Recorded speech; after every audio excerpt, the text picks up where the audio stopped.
This is the Bad Batch on TV podcast industries. We've reached the finale of season 2 and we're talking about episode 15, The Summit, and episode 16, Plan 99. Why did Tech do that? He didn't let us save him. He knew we were out of time. Tech put the squad ahead of himself. He made a sacrifice, Omega, and we're not going to waste it. What does it mean? The galaxy has changed. And so have we. It's time to put being soldiers behind us. For good. Wrecker and I think Pabu could be a good place to make a new life for ourselves. And the rest of it, well, we can figure out along the way. Omega, is that something you want?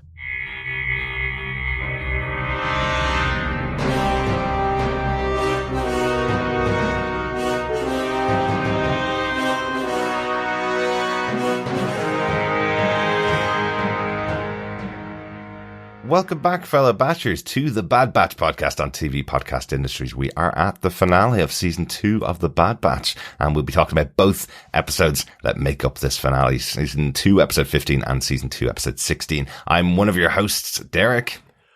Welcome to the wake, fellow Batchers. I'm one of your other hosts, John. Oh, I was going to make the dead joke. Damn it, you got in there before me. I'm Chris. Yeah, we have a very somber start to this episode. Yes. I think we're all in a little bit of shock. Absolutely shock.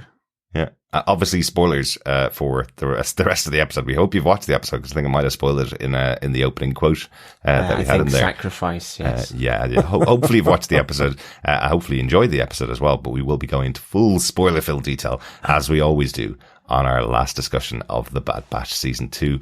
What do you think, guys? How do you think this season closed out?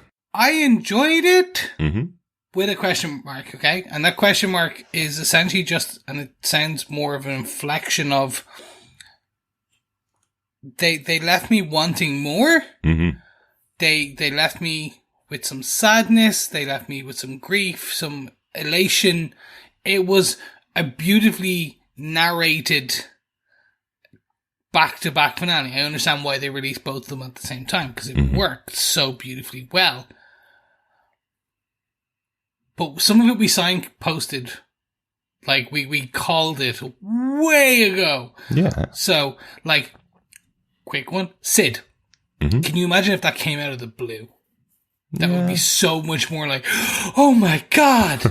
Like, it would just, so I think they, again, sometimes they played a bit safer with some of the more younger audience type stories, and then some of it is just really strong and just some of the best Star Wars stories ever told. Absolutely.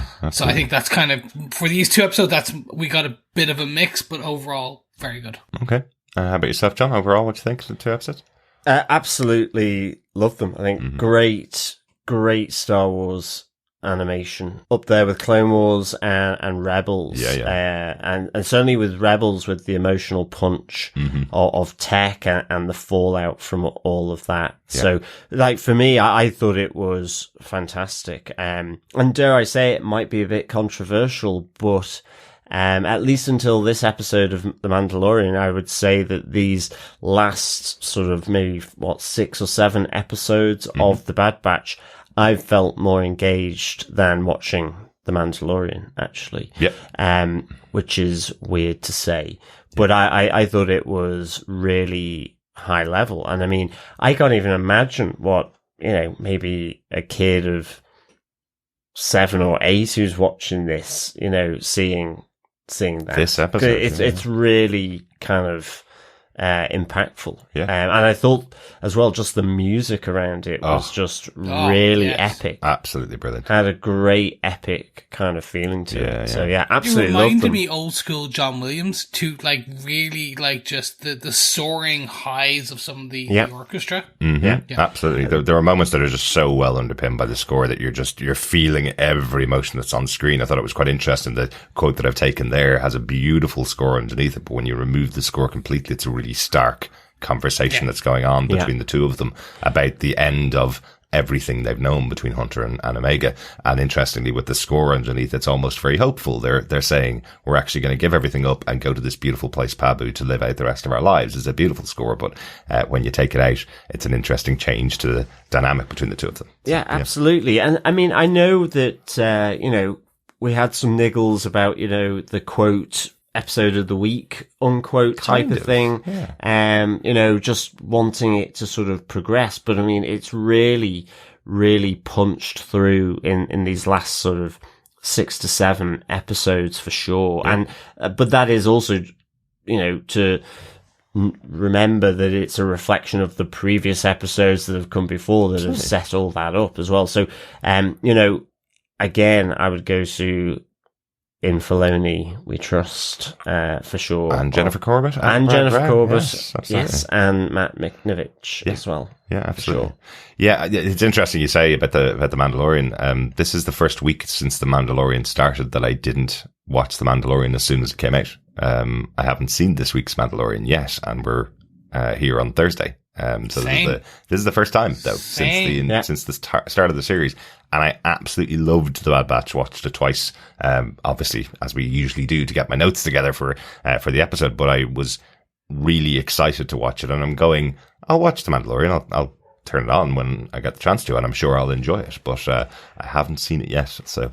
Well, also, just for clarity, I watched The Mandalorian as well, and I thought this episode of The Mandalorian was, again, just bringing things together. So I actually really enjoyed this week's episode, but I was kind of getting a bit, when I saw the tagline for it, sort of the overview of it, I was thinking, oh no, what are they doing to The Mandalorian? Right. But actually, it was really good. Yeah. Okay. It was a strong one for this. Certainly looking forward to it. I'm not down on The Mandalorian at all. I'm just very high on the Bad Batch at the moment. Exactly. Really enjoyed it. When I got to the end of watching this episode for the first time, these 2 episodes for the first time, the only Star Wars that I really wanted to compare it to is The Empire Strikes Back. This is where our heroes, who we followed for, in this case, 2 seasons, but in the movies it would have been 2 movies, have now lost everything. They've lost all hope, effectively. It's a hopeful ending, as in, we're going to go and get Omega back. But that's the same ending that you got in Empire Strikes Back, where Luke is looking out, having lost everything, including a hand, and they're going to go out and try and save Han in the next movie, effectively. But that's where we're leaving it, at that low point, like we got on Empire. And you're asking what a kid of 7 or 8 would feel like watching this TV show. Hey, that's exactly what I was when I watched Empire for the first time, going, what the hell is going to happen next? Oliver, there's still, the big bad's still out there, and all of our rebels have lost their hope. They haven't won the fight, effectively. So yeah, I can kind of see how it works really well for younger kids. Oh, absolutely. Yeah. Hopefully it'll encourage loads more kids to tune in to the Bad Batch and lots more Star Wars. Good stuff. Let's hop into our discussion about the Bad Batch Season 2, Episode 15 and 16. First up, behind the scenes details. The executive producers for the show are, of course, Dave Filoni, Jennifer Corbett and Brad Rao. Episode 15 was written by Matt Micknovich, who we mention every week as the senior story editor on the show. This episode was directed by Nate Villanueva, who's directed many episodes of this season. Episode 16, written by Jennifer Corbett, showrunner, as we mentioned before, and directed by Stuart Lee, who's again directed loads of episodes of The Bad Batch. So everybody back involved for this massive finale. Good stuff. And John, do you want to tell us what they gave us with your epic synopsis for the epic finale? Sure. The Bad Batch looked to find out more about the Empire's secretive Advanced Science Division and its head, Dr. Hemlock. Eventually, they traced Dr. Hemlock to an imminent summit following intel from Echo.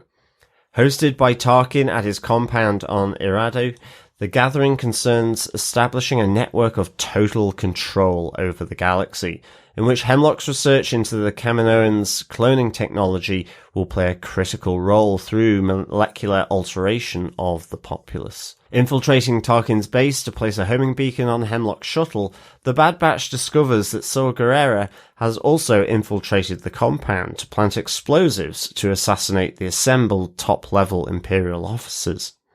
The assembly of intruders are discovered, and with the alarm raised, the Bad Batch race to the railcar to escape the facility. But as Guerra and his rebels make their escape by shuttle, they set off the explosives, which disrupt power to the base's railcar, leaving the Bad Batch stranded over the deep ravine. Tech heads to one of the pylons to restore power to the railcar, but Tarkin orders air support to attack the stranded railcar, which decouples one of the cars. With continued fighter attacks, Hunter, Omega, Wrecker, and Echo are in grave danger, but Tech sacrifices his life to enable his team's escape. Heading to Ord Mantell to receive treatment for their injuries from AZ-3 and mourn the loss of Tech, the Bad Batch are betrayed by Sid to the Empire. Arriving on Ord Mantell, Dr. Hemlock captures Hunter and Wrecker, forcing Omega to come out into the open so that she doesn't lose more of her family.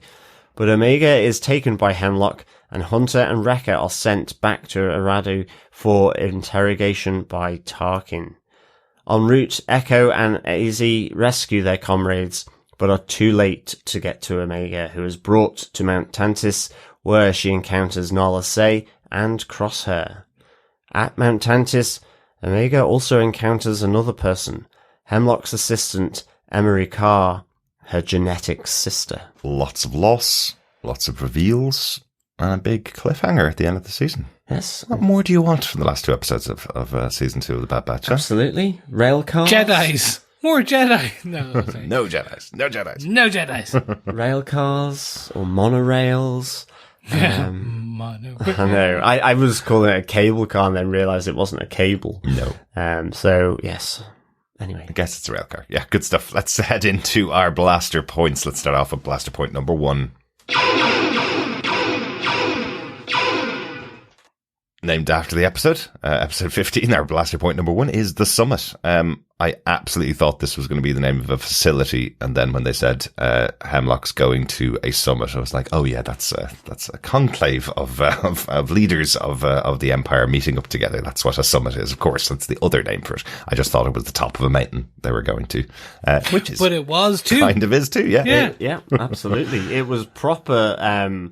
Loved the look of Tarkin's compound, though. High up on the mountain, it felt real eagle's nest type of thing. And in fact, this episode 15, it almost has a feel with that rail car of Where Eagles Dare, the movie where they have to get a cable car up the to World War II one. Yeah, right? yeah, exactly. Yeah. So I really got that sense of Where Eagles Dare, I think is the name of the movie. And there is a movie called Where Eagles Dare, but I don't remember it, so I can't tell you whether that had the cable car in it or not. Yeah, it's a World War II movie, but I really it really added something with the cable car, because you always know that when rail cars, cable cars are involved, falling from them is always a potential in the mix there. But I love the look of Tarkin's compound, and actually just even seeing Tarkin's compound, because I always just associate him sort of wandering around the Death Star, effectively. Yeah. So this was kind of good to see his base. At least an Imperial Star Destroyer on occasion as well, before the Death Star was built. But yeah, this is his home planet.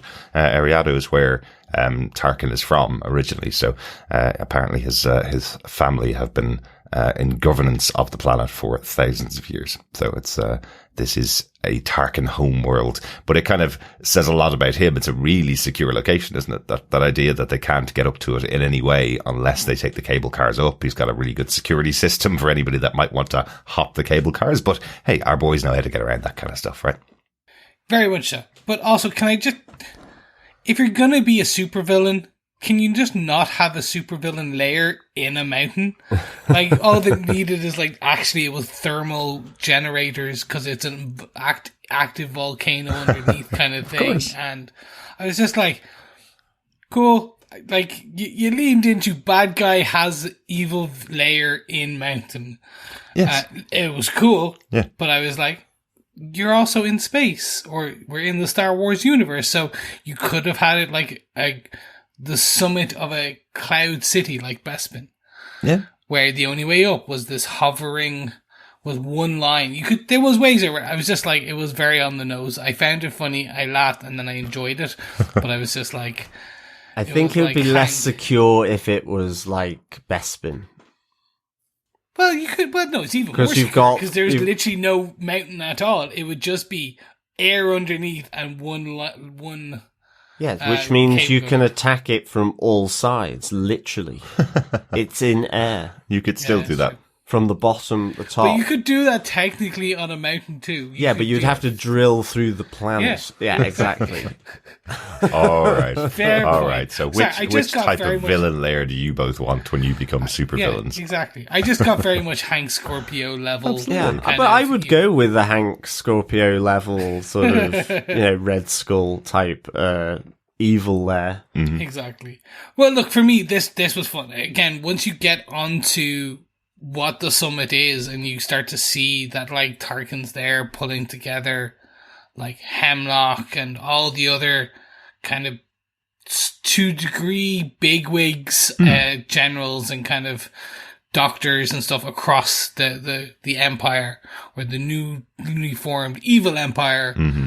You start to hear some pretty cool, like, interesting evil things. Like, Hemlock just out and out says, he's just going to use the clones as testing subjects. Yeah. And you're like, oh, okay. Like, even one of his fellow evil bad guys, like, says, have they even given consent for this? Because, like, at least he's politically aware, because the Senate, there are members of the Senate, as he brings up, that are looking and actively trying to secure their rights and so on. But as we've seen this season, it's, I just was thinking, Hemlock really does not care about, any of that. His response is they're property of the Empire. They're clones and property of the Empire. They don't have to give their consent, and it's a great way to get rid of them, basically. Give them to me as test subjects.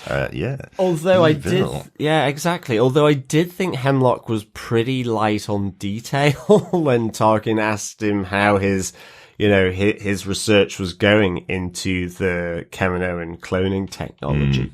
I guess his answer, truthfully, would have been, well, I haven't gotten Omega yet, so I've done nothing because Nala Say's not on board. I think that sense. I think his answer is, I will keep throwing clone bodies at it until I break the code, or maybe if I can get Omega, then I can get her to encourage Nala Say to help speed along the process. But he's effectively saying, we have thousands and thousands of bodies that we can throw at my research.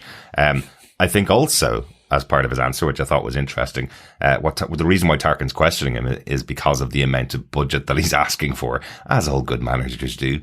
And his response is, this is imperative to the Emperor. And in other words, way over your head, Tarkin, this project isn't stopping. I don't care how much budget I'm asking for. You may be in charge of the budget, but the Emperor is the one that's looking for this, and it's going to get done. Yeah. Well, that's what was kind of interesting about this, because when you hear Tarkin sort of lay out this summit, it's a strategy to unify the galaxy and to deter dissent. Mm-hmm.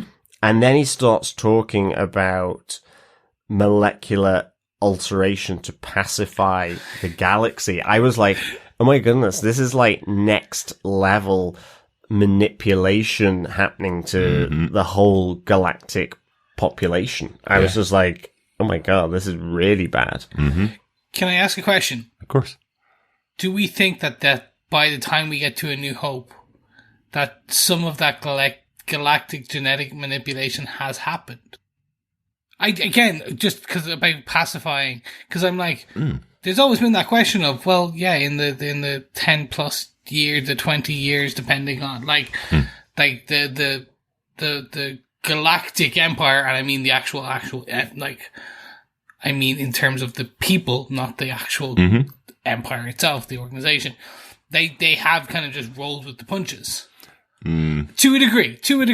There's we learned there has been some ups and downs in between, but and we're learning more about it. Yeah. But it would explain somewhat why people just kind of Yeah, agreed to to kind of. Oh yeah, the Nazis are in control. It's okay. Fine. Yeah, I think I'm not going to get into real world issues again, as we try to avoid them on this show. True. But I think real world issues tell you there's a reason why people roll over and allow crazy people like this to take over their planet, their country, their universe, their galaxy. Unfortunately, I don't think they will need pacification of the entire masses for people to roll over and accept these people as their leaders. We've seen that happen in the real world. So, no, I think his initial plan may fail, and they may use that to control the stormtroopers, who again are a conscripted force who will be following them. So I think that's more what it'll be used for. And the Death Star. That's another thing, of course, to try and pacify the world. But the first time that's used to pacify the galaxy is when they destroy Alderaan in New Hope, right? That's the only time they use that weapon to intimidate. That's when it's coming out party, really, in New Hope. Well, that's true. But I think they may use this to make the conscripted force more pliable to the will of the Empire. Is what I would think. Okay. But we don't know. That's going to be the story of the third season, I guess, is what happens with these with the experimentation. Yeah, I mean, it also, speaking of Death Star, it was good to have the little Easter egg of Director Krennic there with Project Stardust as well. Yes, from Rogue One. That is the project that Jyn Erso's father has named the Death Star, or named his work on the Death Star, and that's how she finds the access to the Death Star. Exactly, and which does raise the question with having Saw Gerrera in this show, would we get Jyn Erso? It's as a little, as a little kid. Yeah. And I don't think she's definitely not old enough to be part of Saw's force at this time, but it's possible we're around the point that Galen Erso gets captured and brought back by Krennic to work on the project again, and then leaving her alone to go and join with Saw Gerrera. So I think we're around that right age timeline, because we're 15 years before the Battle of Yavin, 15 years before Rogue One basically happened. Yeah. So we're around that time frame. So she would be still a very young kid at this stage. So so I don't think she was on the Force attacking the base there. Unfortunately, we didn't see a very small stormtrooper in there. Aren't you really short for a stormtrooper? But we didn't see it. I don't think we saw her so far, but I think we're around that time that it connected. Yeah. And I mean, I think with this whole summit thing, there's obviously the summit, but I think around it, it is the mission to track Hemlock's base where Crosshair is being held. Yeah. And I kind of liked Tech here. You see Hunter is really, in a sense, not on board with this plan. You know, we've said that already this season about one of the other plans, but, he doesn't see it as tactical or strategic. Whereas Tech sort of rolls in with, but he is our brother, even though we have disagreed with him. So we need to find where he's being held. So, it's kind of nice little dynamics there and also, we mentioned, I think last episode or a few episodes ago about, the blooming potential for romance between Fee and Tech, if only Tech could actually understand the signals. Yeah, and we actually really get that, on the nose here with Fee, trying to say, when friends speak together, it's a conversation, as Tech's whittering on about briefings. Do you want a briefing? Which is like so unromantic. Yeah. And, she's trying to make the point, don't go off with any strange women, like other pirates or whatever. And so I liked that. I liked how that was left, certainly given what happens in the next episode. You kind of, I like the fact you saw Tech almost data processing what had just been said to him, sort of looking in the direction that Fee is leaving. But, ultimately, this is, unbeknownst to Fee, a forever farewell. Yeah. Which is really sad. It is. I think their relationship has been lovely. I love that she's able to kind of see through Tech to who he really is, and kind of spark up a relationship with a person that just doesn't understand anything outside of the work that he's been working on, I suppose. That was really nice. And then the other part of the summer, we've mentioned already, Saw Gerrera's attack with another group of rebels. His group of rebels. We've heard every time I think Saw Gerrera is mentioned within the history of Star Wars, from the video games to the Bad Batch, and originally in the Clone Wars and in Rogue One. Every time we've heard about it is that he goes outside of everybody else's strategy. He is someone that has a rebel force and is willing to use it no matter what other people have planned. Yeah. So what we see here is he is the fly in the ointment. He absolutely is, but to everybody. Yeah, exactly. Like his plan here is to kill Tarkin and everybody else at the summit there. He actually doesn't achieve his plan. Yeah. So they're all still alive by the end of the episode. Yeah. He has damaged the facility and ruined the Bad Batch's plan, because we see Hemlock's ship explode, the one that they'd planted the tracker on. So that tracker is going to be completely useless. So he's literally interrupted their plan. He's done a massive amount of damage. It's a big facility. Yeah. He's killed a lot of Imperials, but he hasn't achieved the goal, and he's ruined their plan and was unwilling to accept any other option. That's what he was here to do, and he took his chance, basically. So I thought that was quite interesting. So again, we've talked many times about the idea that in the future, this organized rebel force that we see throughout the original trilogy of movies, that's not present at this time. There's just lots of factions that are taking their own opportunities here, and we'll see that develop as the years go on, and as seasons like Andor came out and tell that story about the formation of that real rebellion against the Empire. Yeah.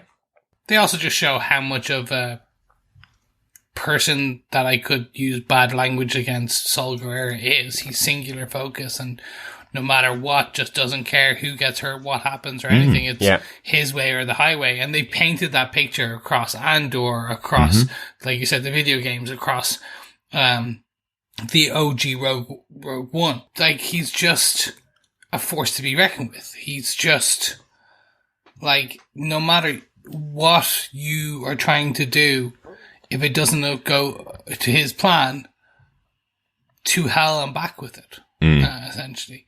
And they're painting that picture. The one thing I have noticed potentially is, because by the end of this, the guys now know Saul again, and they're going to have to go after. I think they may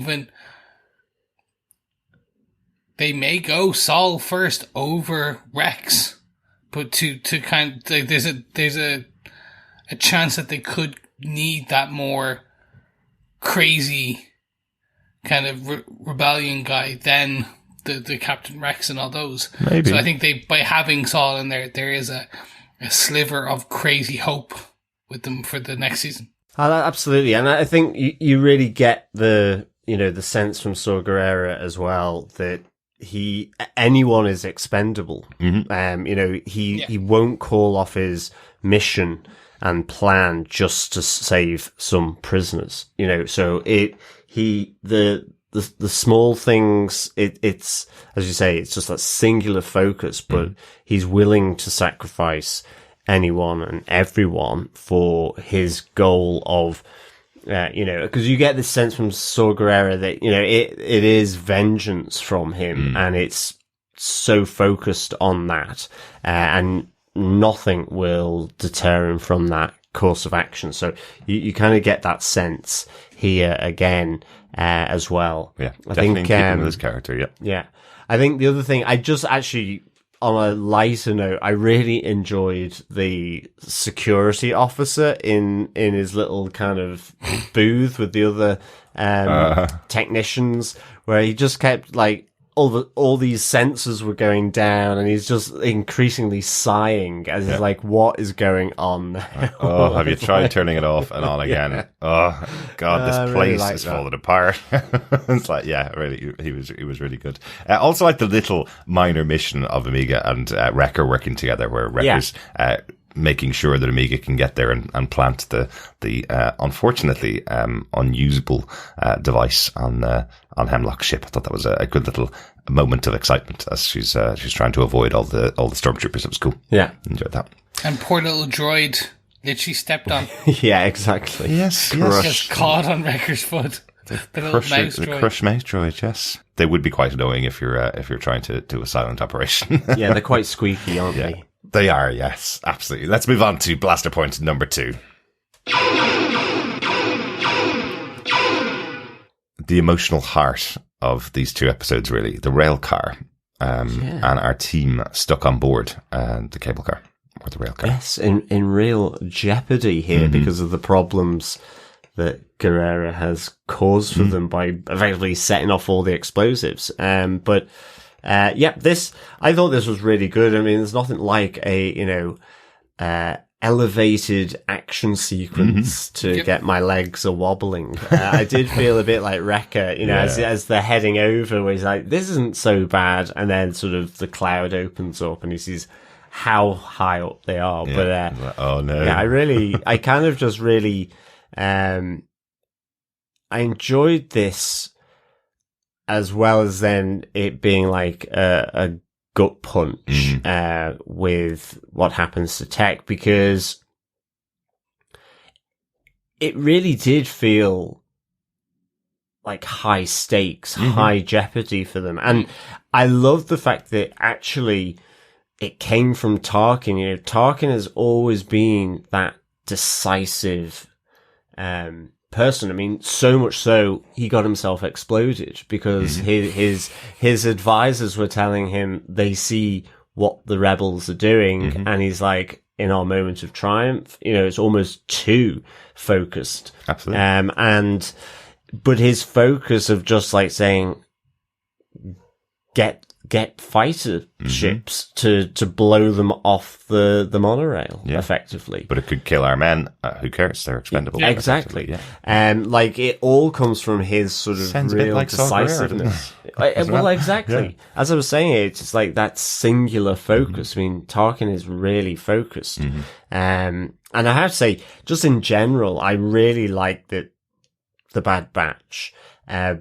But the other animated shows as well, like Clone Wars, have kind of looked at Tarkin, over the course of their many seasons and so on, because he was that kind of like really interesting character from New Hope, Effectively, Darth Vader, when we met him first, was almost Tarkin's enforcer because he didn't really know about the Emperor. So you thought the villain was dead at the end of A New Hope. As in Tarkin, but he was just another underling in the Empire, I suppose.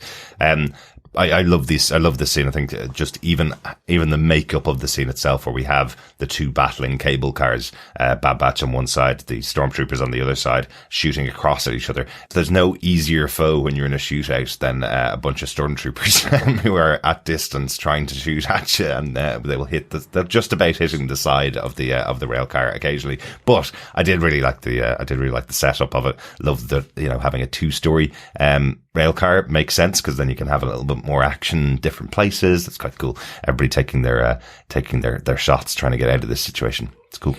Yeah, and the thing I enjoyed was the Batch had been previously across the season pretty good at kind of stunning people, not killing.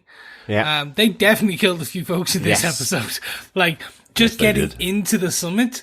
They end up they stunned 2 of the stormtroopers, and then the third one who came out the door just got flipped over the edge. Yeah. And if you listen, you hear, Yeah, absolutely. And then Wrecker, while on the monorail getting, the side, when he's on the car, Wrecker with his automatic blaster, he hits 2 of them, and they go, like, they weren't hit with stun, they were hit with normal red. And then on top of that, kind of fell out the door, and I was like, oh, okay. Like, the boys are back killing.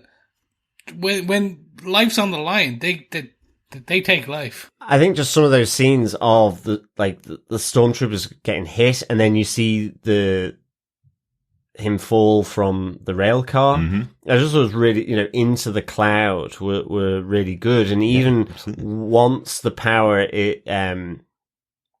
is restored and it kind of gets taken away really quickly on the line. As they go past the other car with the remaining stormtroopers, there's a few shots fired off, and you just see one of the stormtroopers getting hit and falling out as well. With, I guess, kind of a lucky shot as they just fire as they sort of race past. But it was a great little battle sequence, and just added to with then the fighters being brought in, but also then with Tech having to go out of the rail car in order to restore the power so that they can actually escape. As I say, Guerrera causes a lot of problems here. And I mean, just then, Tech's sacrifice is, I found it really big. I felt this was a big moment, to be honest. Even just, that just when he says Plan 99, it must obviously be the code for one of us has to sacrifice. Yeah, one of us has to sort of sacrifice themselves. This is Cloud and Force 99, so I presume that's why it's called Plan 99. Yeah, and you see with Wrecker and Omega as he plummets down into the clouds. So this was big, because I mean, all the way up to that, Wrecker's telling Tech, climb up the cable. It's he goes, I am. So you think he's going to get out of it. So it was a real jolt that he didn't. Absolutely. And he, if Wrecker could have gotten there, he could have pulled him up much quicker, but they have the imbalance in the cars that if Wrecker walks in there, the car will fall and everybody's lost then, So, massive sacrifice. And it's really well delivered. The tension that's in there is fantastically, put on screen. It's a really emotional moment. Absolutely. If there is ever a moment where the phrase "no" should be in a Star Wars property, it was probably here. Yeah. Not after Revenge of the Sith. I think that probably would have killed the tension and killed the mood. It would have. If they'd used that. But I think I was actually screaming that out in my head as it happened. Yeah. And then I immediately thought of Darth Vader, and I was like, oh no. No. Oh no. Oh no. I still can't believe they've done it. Yeah, absolutely. Honestly, it's just, and I don't even know if they have done it. I'm so curious to see if this death will stick. I think it actually might, because then otherwise it, to a degree, gets rid of the sacrifice. But it depends on. And I know that we were chatting very quickly off air. I know they've kept death. Death is a thing in some properties on Star Wars, and it's not in others. Yeah. Like Darth Maul came back from a lot worse, whereas other characters have not. Yeah. So it will be interesting to see how they keep, whether we get into episode 4 of season 3, and you then see Tech's body and he's nursed back to health over a year or so, or cloned. I mean, there's so many options. Well, yeah, I was making so many kind of different scenarios in my head as to why he hadn't really died. It was going from just his grappling gun that they use at the start to get over to the compound, and this was coming from his belt. So I thought, maybe he's got one and he can sort of grapple his way to safety. But you just don't see that.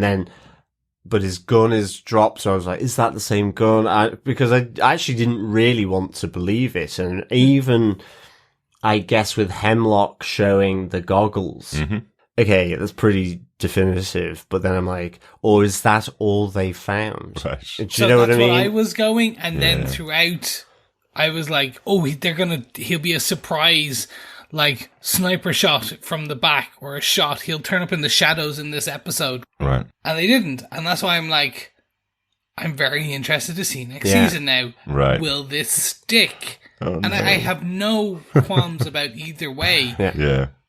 But I actually can't definitively say it's a death. I know, and what complicates it even more is because this is an animated show and the general audience for it skews younger. The old adage of, if you don't see a body, they're not dead, that doesn't really work in this case, because they're not going to show a body on the show, A crippled, crumpled version of it.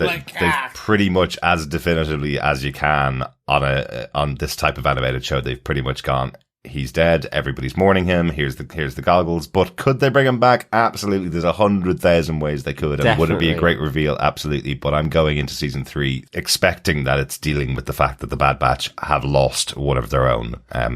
He's dead by the end of this season. If he comes back, that's the nice big surprise. But I'm not going to look out for it because then I'll look for 16 episodes of a season where he doesn't come back. Absolutely. And I think either way, I'd be happy. I think, because I'm not happy he's gone. No, I'm not happy that he's gone. So I would be really happy that he comes back. But at the same time, if they stuck to their guns, I'd be happy that they did that. So it's one of those things. I mean, again, I was even like going, for Rebels, effectively that group, really up until the final few episodes, because there was a big death in Rebels as well. So it's not unusual for sure, but it's just basically there has to be a season 3 from my side, just given where they've left it, quite frankly. I hope so. And I really hope so. But, it just feels maybe too early if they have a season 3, that Tech is not there for the whole of it. Yeah. And if they have a season 4, I mean, I don't know where they're looking to take this story in the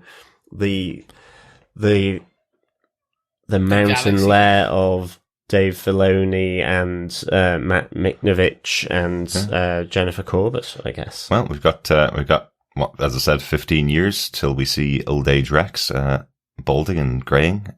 So that's 15 years of stories for at least one of the characters that's featured in the Bad Batch. So and we've seen a few of the other characters as well. So loads of stories to tell, I'm sure. But yes, it would be a massive loss. But hey, we've had massive science fiction shows like Star Trek The Next Generation, which lost a major character in the first season, right? So, and still continued on for 7 seasons afterwards without them. So, it's entirely possible. Yeah. But, this is an animated show. The character is voiced by an actor who voices every other major character on the show apart from Omega. So, there's no particular reason why he couldn't come back. But I am very saddened by his loss. But, I'm not going to be looking out for him in season 3. If it happens, awesome. There you go. Anything else about the railcar? Anything else about the summit before we move on to our final blaster point? The only little thing to add here is when the railcar crashes into the station as they escape effectively, and you have that whole war movie. Oh yes. The slightly slowed down, slightly unconscious feel to the camera work, and the Hunter and Wrecker, coming to collect Omega, who's been thrown from the crash car, firing blasters and getting back onto the Marauder to escape. I really enjoyed that whole sequence. It so felt cool, wasn't it? really cinematic. And I thought, props that this level is being done in animation. Yeah, absolutely. The creativity from really that scene is just fantastic. Yeah, really, really enjoyed that. I think we're all kind of in a bit of shell shock as an audience, and it's kind of playing out that way as well when you're seeing just whatever Omega's seeing as she comes in and out of consciousness. Yeah, really good. Okay, let's go on to our third and final blaster point for these 2 episodes. Betrayal and revelations in the final part of this episode. So you mentioned obviously the injuries that everybody sustains. It was an interesting choice here. We've seen them on the run away from Sid for quite a while now. They found their home on Pabu. They haven't been in contact with Sid. They haven't even responded to any communications from her. But because Omega's injured here, they have to take her back to Ord Mantell to get fixed up by AZ3. I'd say they probably would have avoided going back to Ord Mantell for any other reason. But because it's Omega and they have to get help from the medical droid, AZ3 being originally from Camino, and the only place that can get him is Ord Mantell. So if you think back, earlier on in the season, they basically went on the run after a job. They weren't expecting to never go back to Ord Mantell. So that's really why AZ3 is left behind. Yeah, no, I thought it was, it's one of those moments where, if Hunter looks back with regret on decisions he's made, that effectively, whilst he probably has little choice in the matter, going back to Sid, to Ord Mantell, it kicks off this whole kind of next bit of this final episode, really, which is Sid's betrayal. And just to be fair to Sid, not that I'm agreeing with what she did by any stretch, and I think it's because of Rhea Perlman's voice acting here, coupled with the animation.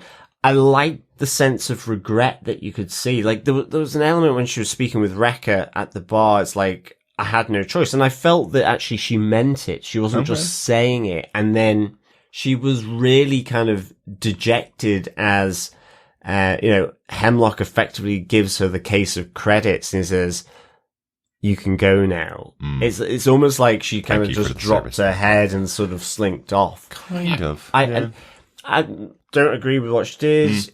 Anything like that, I not much sympathy for her, but I got the sense at that moment that she regretted what she did, even though she couldn't take it back. Yeah, personally, by the end of the episode, I agree with you. By the end of the episode, she regrets what she's done, but there's almost a joy I felt in her revealing that she's sold them out. She's basically said, well, I tried to do everything I could to keep you out of it. You're no longer of any use to me because they're bringing too much heat. You're no longer can go on missions for me, so I'm selling you out. Not only has she sold out the Bad Batch, she's brought the Empire to Ord Mantell as well. Well, that's true. She's basically sold out that planet. She's been telling them the whole way along, you can't be kept safe on Ord Mantell. This place will eventually be overrun by the Empire, and she's the cause of that.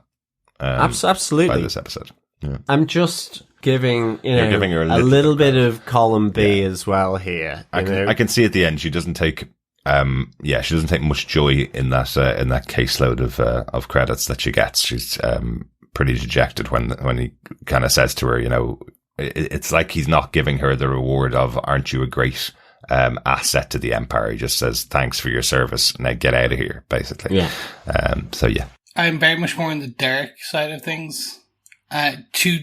Essentially, she just.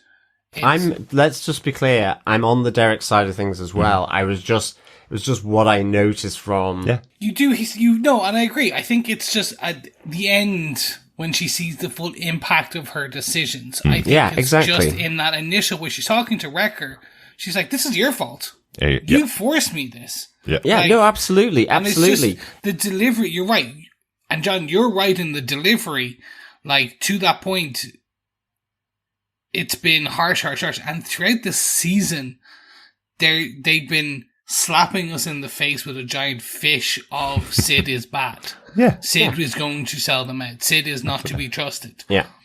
And I mentioned earlier in the conversation here, for me, the reveal on this would have been so much stronger. I love my M. Night Shyamalan kind of twists, and I think they're really, really strong because it does kind of jerk the narrative in a way that you're not expecting. Yeah. And I was just like, could you imagine? Like, they maybe signposted once, but not just the consistent way that they did throughout the season. And again, I know the audience skews slightly younger, so they have to be a bit more direct. But could you imagine, like, that could have been the Lando level of betrayal. Okay. Yeah. Speaking of, like, Empire, like, you could have done an almost Lando level where you think Sid's in your corner, in their corner for the whole thing. And then she starts talking, and you're like, what's going? Oh my God, no, she brought Hemlock. Like, that's where you could have got, like, again, just in my slight. But again, I understand why they did what they did. I just thought it would be kind of writing my own narrative to a degree from this. So. I don't think it takes much away from the episode. And I think, one of those things that we always kind of commented on, or when we realized her species is Trandoshan, and that's been something that we've been hit over the head with since they first appeared in Star Wars. These people are bad people, and we kind of had talked about, like, why are the Bad Batch staying anywhere near her? And then they started repeating over and over again, she has a very bad reputation, so I think the betrayal was coming, and I think Hunter probably knew that as well, but he thought maybe we can set down here long enough for given that she has a good relationship with Omega, maybe she won't turn us in while Omega's here. We can heal up and then put away our arms and travel back to Pabu and rest for the rest of our lives. Yeah. You know, that's the conversation he's having with Omega. It's, and I do think there's a possibility that she would have let them away with it, given that they're injured and given that she had got that good relationship with Omega. So, they didn't trust her. That's why they were staying away from her for so long. But there is still a betrayal there. Even though we know that she's untrustworthy, there's still a bigger betrayal there that she would turn them in, given that they're all injured. So, yeah, no, absolutely. And I think then, you know, Hemlock coming in, getting Wrecker. I love the kind of face-off between Hemlock and Hunter. You know, effectively, this is the alpha males, really. And I just thought it was done so well. I think, with the two of them, you know, you just got the sense that they weren't going to back down. And in the end, even though he doesn't have any gun in his hand, Hemlock is the one that prevails, just by, you know, if you do anything, Wrecker will be shot. And you see the stormtrooper putting the barrel of the laser to his head. You know, that's brutal. Yeah. And also, you know, this exchange for Omega, that you will be allowed to live. You know, he is very, very, very sure of himself. I loved how that played out with Hunter, who is also very sure of himself, but possibly a little more collegiate. Yeah. You know, in the Brotherhood, Hemlock doesn't have that. Yeah. You know, at all. So I really like that face-off. I liked how then it was kind of a bit of toing and froing, really. I guess that's my zig and zagging of people being, first they were captured, Omega escapes, but I love the fact as well that Omega's rationale, and you can sense it, is because she's just lost tech. She'd had that loss of echo for a while, and being told to run, and not to come and help them, and she goes against Hunter's wishes. Here. So I thought it was a real nice sort of moment for Omega's arc, really, in terms of what's happened in this season. You know, she doesn't want to lose any more of the family that she knows. At this moment, at least, you know, and I really enjoyed that. I mean, it's even once she's back on Mount Tantis and she sees Crosshair, even though he has betrayed them, she heard what Tech said effectively earlier in episode 15, about him being a brother, even though we disagree with him, and even with Nala Say, you know, so I like that. Quick question. This season, so the last time we saw Crosshair with the Bad Batch was the last episode of last season. We haven't seen him with the Bad Batch since then, right? And they'd worked together to get away from Kamina. But he stayed behind and said, consider us even, and that was kind of it. So, but he made his choice to stay with the Empire. Since last season, Crosshair hasn't actually done anything to betray the Bad Batch or attack the Bad Batch or follow the Bad Batch, I think, I think I'm right in that. So this is the first time now Omega's seeing him since that moment where he was left behind on Kamino. So okay. All right. Yeah, I see what you mean, John. For me, it's that I like that they have ultimately given Omega the ability to do that self-sacrifice, if that makes sense. Like, they've grown up the child. We talked about how much she had matured from season 1 into the beginning of season 2. She is a member of the Bad Batch now. She is, to a degree, the best of all of them. She has a bit of piloting skills. She has a bit of tracking. She has a bit of Wrecker's love and heart. She is growing to become part of them and part of the Batch. And by giving her the arc to that she sacrifices, well, see, it is a sacrifice. She's not killing herself, but she sacrifices her own self to save the Batch, and I like that. It gives her overall arc this season more weight. Mm-hmm. Yes, we set her up then to put her in with Crosshair, so we could definitely, that's going to be interesting and fun to see where it goes in season 3. If again we get it, like she convinces Crosshair to free her, and then we find about Nala Se and her sister. So I like what they've done by placing her there. I didn't think that was going to be a thing. I thought they were going to put the whole batch there, and the whole, like, that was the end of it. I thought they were going to, like, basically having to bring them all in, and then they have to work across her to get out. But by having essentially, again, you're right, and Derek, what you said, like, this is a very much more Empire Strikes Back style ending, where it looks like there's no hope. Yeah. Like, how are they going to find the Omega and Crosshair in this scientific facility? Because they have no idea where it is. Mm-hmm. Yeah. Like, no leads, no way of tracking Hemlock's ship or anything like that. Could be anywhere in the galaxy. So, how can they find out where it is? But I like that Hunter has that vow. You know, we are going to get her back. Mm-hmm. He's adamant. Yeah.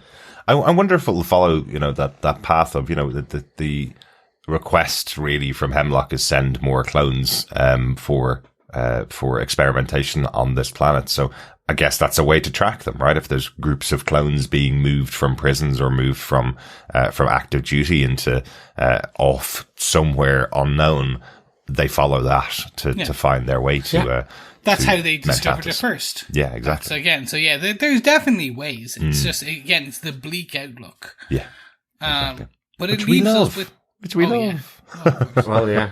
But it also leaves us, it leaves us with all these cliffhangers. Yeah, I suppose, it is a cliffhanger. You have a sister, Chris. That is a massive cliffhanger. Yes. That's huge. Yeah. And very Return of the Jedi. Yes. There is another. There is another. Yes. But it's when Luke and Vader are battling in the Emperor's throne room, and he just sort of draws Luke out. That's all I could think of when sort of this reveal of the sister. Mm-hmm. So maybe we will only get a season 3, and that's our Return of the Jedi ending. There you go. That could be it. That could be it. It's an interesting one, isn't it? Because for the last couple of episodes, there's a Dr. Scalper who's the female assistant of Dr. Hemlock, and I thought that this character was the same female assistant of Dr. Hemlock. It's a different character completely. It's Emery Carr is the name of this character that approaches Omega at the end and says, you know, it's interesting that you would trust the Kaminoan, meaning Nala Se, and not me, considering how close we are. I'm your sister. So it seems like she is another female clone, a much earlier generation of female clones, or maybe she has the same aging that was given to the Bad Batch and not to Omega. So I think we know now that Omega was created in the same batch as the Bad Batch, but wasn't given any of the genetic modifications to them. She was literally made in the same room as them. That's what we found out last season. So potentially, she is also another member of that Bad Batch crew, or she was on Kamino with Nala Se and moved to Mount Tantus. Well, and I guess that's why the importance of Omega to Nala Se, even, you know, if she's built up the bond, is down to, you know, how she's been able to alter the genetics. So there is little to no aging. I mean, there is some aging in this from season 1, of course, you know, but it's maybe it's more natural, real time. Yes. Yeah, it's real time, exactly. Yeah, and so, you know, that sort of depth of knowledge that she has, and that's why she's so critical for Hemlock, and why Omega is so critical to Hemlock in order to use her as leverage effectively. Yeah. I felt like it was going to be something else, and then it was literally that. I've been told by the Prime Minister that Omega is important to Nala Se, so I'm bringing her here, and she will pay the price if you don't do what the Emperor asks. And Nala Se says whatever it is the Emperor is asking for, which I think is clones of the Emperor, given that's the final story we get in the sequel trilogy. She's saying that's impossible. His ask to clone him is impossible. So, it's make it possible or Omega dies. Seems like quite a big cliffhanger, right? Which I don't understand that part. So just like a clone seems simple. I'm wondering if it's a clone with the midichlorians. Like that's the impossible element. Yeah, because we've got to get we've got to get Grogu's Jedi abilities incorporated into the cloning technology for the Emperor, basically, right? That's why they were trying to steal Grogu in Mandalorian, was trying to get his genetic code. That was the initial mission. Yeah. So and it takes them. We know it takes them another 30 years to perfect it, right? Because that's the Emperor disappears for a while. So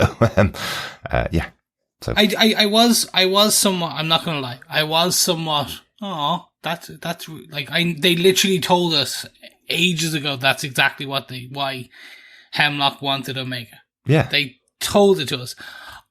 I still thought it was going to be something else. I did expect, like, he was going to want her for something else as well.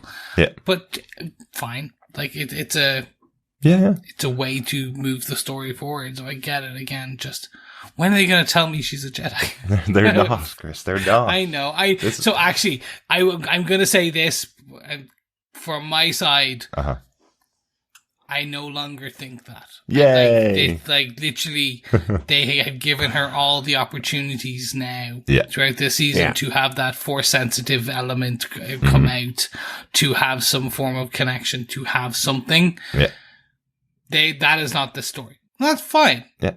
Like, give us someone who is, because I like the Space Wizards. That's my thing. But overall, we had Gunji earlier on this season, a Wookiee Jedi. Yes, I want an ongoing. He could come back. He could come back next season. Maybe. You never know. We just never understand him. Yeah, exactly. We didn't understand Chewbacca for 6 seasons. No, I will admit that was my complaint about only having Gunji in that episode, Chris. So I know you're calling back to my complaint about Gunji as well. So that we couldn't understand him in the episode. So lots of great moments at the end here. Interesting that Crosshair is completely unconscious here. He has no idea that Omega has arrived. Omega can't wake him either. So I thought that was quite interesting as well. So hopefully they'll rekindle their relationship now that Crosshair has kind of changed his mind about the evil Empire and what they're doing. Anything else about the episode that we want to talk about, guys? I've just got 2 little things. Again, I felt Hunter looking up at Hemlock's ship as he takes off from Ord Mantell. Really cinematic, just with the light on his face as well. Yeah. Kind of remind me possibly Alien or something. One of the other space odysseys, I guess. And I don't know whether it was just me, but as the Marauder left Ord Mantell, was it damaged? Because it looked like one of the engines had a trail of black smoke, but it wasn't particularly noticeable. But then even just before the jump to hyperspace, which I loved that actually, just the bump as it goes, it looked like one of the engines was sort of damaged, but then I just thought I was imagining it. Maybe I need to clean the TV. Yeah, I was going to say, this is just it could be. It's just one streak of black on the TV that I haven't cleaned and a couple off. of cobwebs that have just been floating in the air. But you did watch the episode 3 times and you did notice it. So I did. So potentially it was damaged. I honestly, I missed it too. Yeah. I've just got 2 quick ones. Loved the battle where Echo steals the AT-ST on the streets of Ord Mantell and takes on the Empire with that. I love Hunter and Wrecker looking at each other going, "Oh, that's definitely Echo," as the noise comes from down the street. Thought that was a really cool moment and a nice callback to how many times those AT-STs get stolen by the rebel forces across all of Star Wars. Really cool.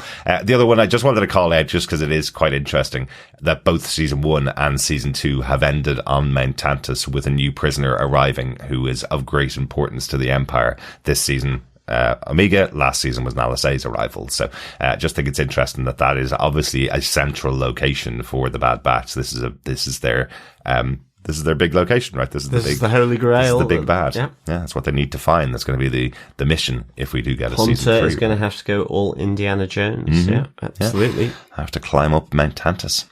Drop his hat or his bandana, have to grab it under a door. There you go. It's all in Lucasfilm, guys. Yep. Good stuff. That's it. That's our thoughts on all of The Bad Batch Season 2. So let's wrap it up. Any final thoughts on The Bad Batch 215 and 216? John, overall, what did you think of the episodes? I absolutely love these episodes. I'd give these 5 tech supports out of 5. Nice. I just enjoyed everything about it. There was a really good wrap up. Leaves you with, I mean, loads of revelations, you know, being left on tenterhooks, but to me it was also like, oh, we're definitely getting a season 3. Okay. And I'm convinced of that until, I guess, someone in Star Wars says they're not. But, you know, there is a lot of story here. And I loved it with the reveal of Omega's sister. I thought just the whole family being ripped apart with Omega being taken, but also the death of Tech, or the sacrifice of Tech, really good. And so I felt this just fitted really well. And I think the lead up to this as well has just been like spot on. So yeah, I'd give it 5 tech supports out of 5. Really 2 great episodes here, with lots of action, lots of cinematic feel, from how it's been directed, to the music and so on. Yeah, no, really enjoyed it. Absolutely. Like that even that arrival at Tarkin's planet, looks like it could come straight out of the movies. Like, not even like this is nice animation. This looks incredible, for a TV show. Loved it. How about yourself, Chris? What do you think overall? I really enjoyed it. I've had some complaints this season. I'm not going to lie and say I didn't. In terms of the adventure of the week, even one of the 2 of those adventure of the weeks were actually fun. I think they just consistently nail the ending of the like the story thread that they're putting through. And I know they suffer somewhat from having to maybe extend that story out, and they could cut some of those and give us like shorter seasons, but whatever. Overall, this ending, these last 2 really did ratchet up the grief, the loss, the tension, and enough that I'm like, oh, I need a season 3, at least just like 6 episodes to close it out. You're always trying to shorten down the stories, Chris, aren't you? No, I just mean like, don't cancel it out. Don't just stick it in my eyes. I only want to know what happens. I don't really want to watch it. No, joking. Yeah, exactly. Just give it to me now. Put it in my brain. But overall, look, I think it was really good. I was not expecting the death. Like, again, was expecting very much a quick resurrection in the next episode. Like, it was, but it looks like it might keep, so, and very interested to see where they go with it. Yeah, absolutely. Derek, what about yourself? Yeah, loved this close out to the season. You know, I was thinking about it this week, that question that we had about the episodes that didn't directly tie into the overall story. And I'm slightly opposite to you, Chris. I actually think they needed a few more minutes in those episodes just to tie them into the overall story, because the episodes were great. I really enjoyed the entire season this season of The Bad Batch. It's a 16 episode show. Having those extra missions to develop the characters, I think have been fantastic. They've done a great job. My only complaint was you could have just said something that tied it into the overall narrative.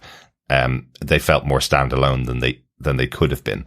But these 2 episodes, what a way to end this season. What a way to close out the story of the Bad Batch, as they are now alone and trying to find Omega and where she's gone to. She's in a very dangerous position. This is a very bad place for her to be. So, and what a brilliant villain to bring in for the last 4 or 5 episodes. Dr. Hemlock has been so good. What a great addition to the show. Really, really good. Cannot wait to see what happens when we hopefully get a season 3. Might as well say this now. Star Wars Celebration Europe is on in about a week's time over the Easter bank holiday weekend in London. We expect the announcement there of a 3rd season of this show. Dave Filoni originally had said that this is going to be probably a 5-season arc if they can get it. Obviously, that still has to be confirmed. I would be I would be very surprised if they haven't got a plan in place for the third season of the show. And it's not coming next year or the year after. I think there's a 2-year gap between the first and second season, so you'd expect the same for the third season. So, and I'm delighted about that. That would be great if we get an announcement really soon about that third season. Yeah, it would. Yeah. Definitely. It would seem weird for that weekend to pass by and not have an announcement of the third season. So hopefully we'll find out really soon. Fingers crossed. There has been some shake-ups across Marvel, Disney, and everything in between. So fingers crossed we can get some answers. Yeah, there's been a shake-up across every single streaming service because they found out they were putting out way too much, dropping it all in a day and not making any money back off it. So, I think going back to seasons like The Bad Batch, where you get 16 weeks of half-hour episodes, I think that's a much better strategy for them to do. So they'll probably go back to doing that instead of delivering 12 seasons of one property in a year, which nobody can catch up on. I think that's so I think Bad Batch is safe is my point. Anyway, we'll find out in about a week's time. Let's pop on over to Facebook for some feedback on this episode. First up, Alan Morday says those last 2 episodes of Bad Batch were dark, possibly the darkest I've seen Star Wars do, more so than Andor, I think. Love the Where Eagles Dare cable car homage. Also, was the female with Saul meant to be Jyn Erso? Poor tech. Also, the soundtrack for this episode was amazing as ever. Excellent, Alan. So maybe it was Where Eagles Dare, John. Yes, well, I knew it was something like that. Yeah. It's like, I was thinking Eagle's Nest, but then I was thinking, oh no, that was Hitler's sort of residence, which I guess similar could be that too. To Tarkin in some way. Yeah. But yeah, I definitely remember the cable car rescue, and I thought it was Where Eagles Dare. Yeah, good spot, Alan, there. Yeah. And we do think Jyn Erso would be too young to be on the mission with Saw. I don't think I saw any younger character with Saw in the episode. Did we? Not that I can remember. Did we see him back in the ship with a younger character just before he pushed the button when they were escaping? Was there a younger? No, I don't remember. No. I might have to have a look at that really quickly. Good stuff. Thanks, Alan. Dr. Bob Phillips says, no, sisters. At least that goes some way to explaining the more humane approach she had to Crosshair in earlier episodes. In episode 15, rightly I feared for the mouse droid and wrongly for Omega in the shuttle garage. Really enjoyed the idea of 2 squads of rebels getting in each other's way, and the air car hangar ending was suitably tense. Episode 16 didn't quite have the same degree of delight. Maybe the power of the penultimate really does have something, Chris. Maybe. Apart from when Omega really did get stolen by the Mengele analogue of Hemlock, I do hope there's a bunch of folks who now go and learn more about the horrors undertaken by the Nazi doctors and their research on natural clones, identical twins, in death camps during World War II. Yeah, thanks, Dr. Bob. Not only is the Bad Batch delivering its darkest take, I think, and rightly so, it is the comparison here, and I guess what with, Dr. Hemlock is that, evil scientist that will do anything for, the pursuit of truth in quotes, but, effectively stepping on, rights of, in this case, anyone else, but in particular the clones. As I mentioned, even one of the other higher ranking Imperial officers managed to sort of identify that maybe what he was doing was wrong, even though he's still on board with the goals, which I guess links as to, persuaded mentality. So, I love the 2 squads getting in the way, and ultimately Saw Gerrera being the nightmare that really led to Tech's death. I mean, other than the actual mission, but, if they had just managed to get to the other side. Or if Saw had maybe given them a lift. Well, that's that true. Was the bit I never did. That is absolutely true. Yeah. That's the same. Doesn't matter who he gets rid of on his journey. Yeah, thanks, Dr. Bob. But overall, the World War II analog is becoming somewhat clearer, and they're leaning into the more darker side of Star Wars, which is fun. Absolutely. Fun and informative. Excuse me, let me finish my conversation. Informative. Informative. Yes, informative. Yes. But overall, look, thank you so much for the feedback, Dr. Bob. We have some feedback from Lindsay Lost. Do you want to take that, Chris? Sure, I'll take that. Lindsay went to say, episode 15 is the calm before the storm. Episode 16 had me on an emotional breakdown, one scene after another. From Tech's death, Sid's betrayal, Hemlock's success at capturing Omega, down to her finding Crosshair unconscious on one of the experiment tables. This episode did not hold punches. Mm-mm. It is so depressing, yet so good at the same time. Yeah, absolutely. And just to give my overall assessment of the season, this has to be one of my absolute fave seasons of any Star Wars television. I know from earlier episodes, not everyone's vibes with it and consider the stories as filler, but to me, it was very symbolic of the journey that the Bad Batch was going through.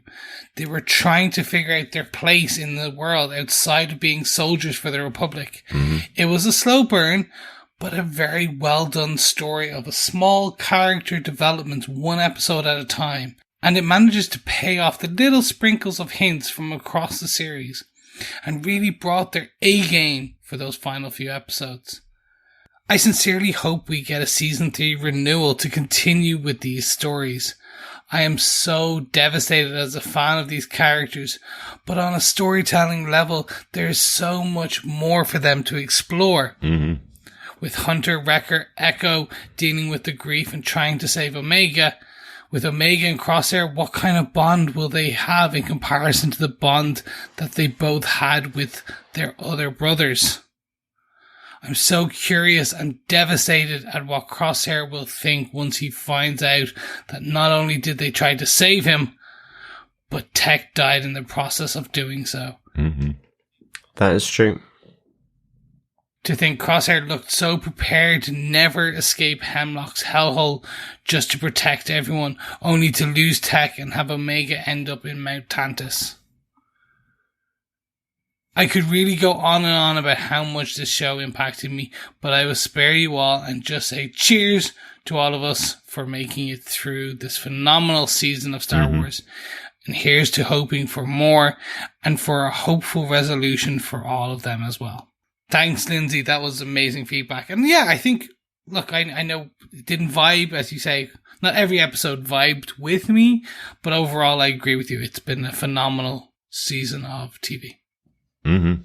Yeah, absolutely. Yeah, let's hope for another season. They just did such a good job, particularly on these last few episodes, which have just been tension filled. They've been really, really interesting character development pieces. Even as we said, Pabu was such a good episode because we got to see what a home life for the Bad Batch could have possibly been like, and it underlined in this episode where it was right. Let's put down arms. We've lost one of our own. This is the end of our time out as mercenaries in the world or as soldiers in the world. And that doesn't pay off. That doesn't happen at the end. So pull the rug out from under us one last time. Yeah, I'm totally with you, Lindsay, on your feedback for sure. And I'll tell you this now, I'm convinced, go with my hope and conviction, we will be getting a season 3 for Bad Batch. I'm absolutely sure of that. I believe so. Because it would be really weird. I mean, unless it comes back in another 5 years or something. Yeah, let's hope they don't do a Clone Wars on it and come back in 6 years, 7 years time. So I'm really, really hopeful we'll get a season 3 renewal as well. And let's hope it is only a week away. The renewal, not the drawing and the animation of the 3rd season. The renewal, yes, absolutely. Yeah, because it takes a little longer to animate than that. Definitely, yeah. Good stuff, Lindsay. Thanks very much. Thanks, Lindsay. Maria Granata says, my son watched it before me and told me something big and unexpected happened in the last episode. Once I saw Tech running with no protection from falling off, I knew where it was going, though I couldn't believe it. I'm heartbroken, and the clues were there. He got a lot of development this season, and in this episode he didn't say goodbye to Fee. Overall, I've enjoyed the season a lot, even the slow episodes, hoping for season 3 soon.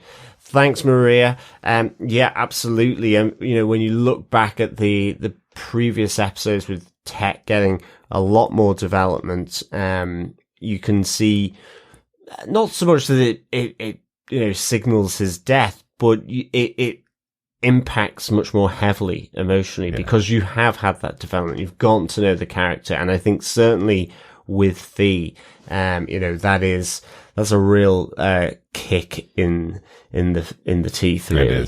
It is. I think as Walking Dead fans, that used to be the indicator. Once anybody got a side story or a big highlighted moment, they're dead in 2 weeks' time. That used to be what happened. And Maria, I feel your pain. It's always horrible when somebody in the house has already watched the episode beforehand and is slyly implying that some massive big moment happens in the episode, isn't it? It is. I don't know who you're talking about. Well, Maria, all I got yesterday when I came home from work, John had watched the 2 episodes twice, and all I got was him walking around the house going, Director Krennic, over and over again. So that makes me sound just crazy. Well, that's just you, John. It's okay. It's okay. I put up with it. No, I know that, so it's okay. But yeah, so I thought some massive moment with Director Krennic was going to be happening in the episode. His one line, which is credited to Ben Mendelsohn as well. He actually gets a credit for that one line that he says to Governor Tarkin. But I was expecting a lot more from him, given John's excitement at seeing him on screen. Yeah, well, there you go. Didn't really spoil it after all. You didn't ruin it.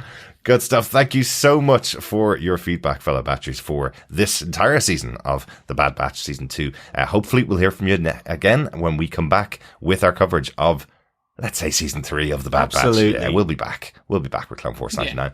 So hopefully we'll hear about that at Star Wars Celebration UK in the 7th and 9th of April next week. But later this year, we hope to be going to live-action Star Wars for the first time with Ahsoka, the first live-action spin-off of the Clone Wars series, starring Rosario Dawson as our favourite former Jedi. Absolutely. Gosh, I am hoping it is Andor level good. Otherwise, I will be calling it Ashoka.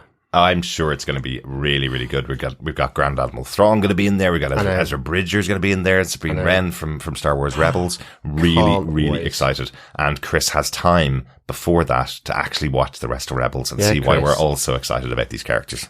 Yeah, I have time. Sure, I'll try my best. How's that? I will try my best. Yeah, you'll have loads of time in the future. Fingers crossed. Yeah, absolutely. That's it, though. That's the end of our coverage of Star Wars The Bad Batch. We do have loads of other shows that we're going to be covering this year, of course. We cover lots of other animated shows like Invincible on Prime Video, Marvel's What If, Season 2 should hopefully still be coming out on Disney Plus this year.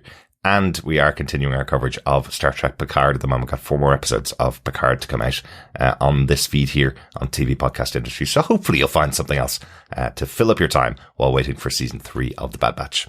Yes, and if you want a really good one, join us in June, where we dive into Derek's favourite character in all of the Marvel Universe. That's right. Nick Fury in Secret Invasion on Disney Plus. I thought you were going to say space then, Chris. No, he's not space. Yep, he's coming back from space this time. He's coming back from S.H.I.E.L.D. in space to be S.H.I.E.L.D.